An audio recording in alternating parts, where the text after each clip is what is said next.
ಶ್ರೀ ಕ್ಷೇತ್ರದಲ್ಲಿ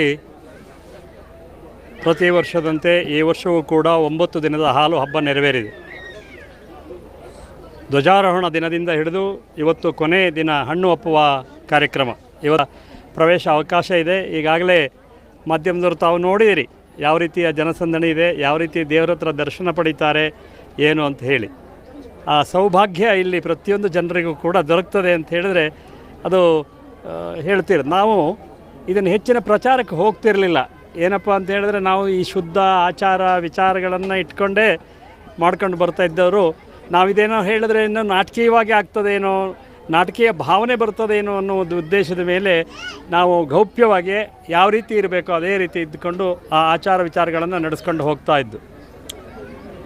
ಈಗ ಈಚೆಗೆ ಈ 9 ದಿನದ ಹಾಲು ಹಬ್ಬದಲ್ಲಿ ಕೆಂಡೋತ್ಸವಕ್ಕೆ ಬರ್ಬೋದು. ಹಿಂದೆನೂ ಬರ್ತಾಯಿದ್ರು, ಆದರೆ ಕಡಿಮೆ ಜನ ಇರ್ತಾಯಿದ್ರು, ಹೆದರ್ತಿದ್ರು.